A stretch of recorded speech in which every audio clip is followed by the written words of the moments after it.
Ministers want to set out key industries, such as the pharmaceutical sector, where both the UK and EU will cooperate on regulations. In exchange for common standards, both sides will get access to each other's markets.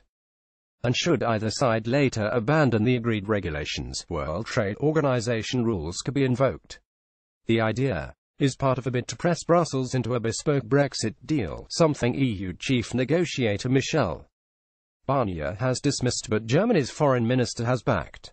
Theresa May wants to avoid a Swiss trap. Ministers say the deal is designed to avoid a Swiss trap, so-called because Switzerland's EU agreement means a change in one sector could lead to the entire deal unraveling.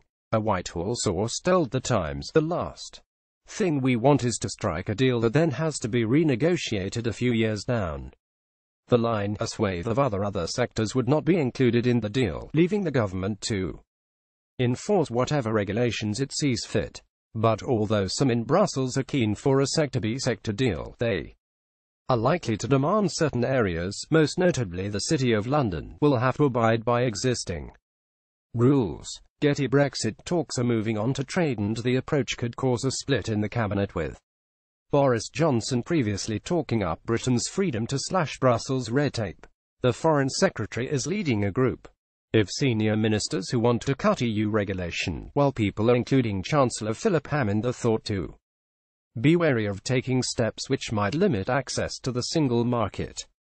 Theresa May has not said publicly which side she will come down on, but Mr. Johnson said he believed his argument was gaining ground. The US in particular has made clear that signing up to observe EU regulations on issues like data protection, animal welfare and food standards after Brexit could limit the kind of free trade deal available to the UK. Boris Johnson wants to slash EU red tape, as Commerce Secretary Wilbur Ross warned during a recent visit to London, that continued regulatory alignments could act as landmines to a deal. Speaking during a visit to Moscow, Mr. Johnson said, "I think that the argument is gaining ground that it would be madness to leave the EU without taking back control of our regulatory freedoms." Mr. Johnson said that during recent talks with the Polish government he had heard the concerns over Brussels' overregulation in growth areas like bulk data, technology, artificial intelligence and bioscience. He added, "After Brexit, we just may want to do things differently." Mr. Johnson said the world needs to move to global standards.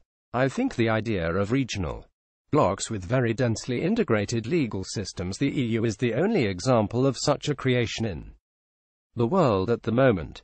I think people want to see a much freer approach with global standards and individuals being able to trade more freely. I think that argument is gaining ground."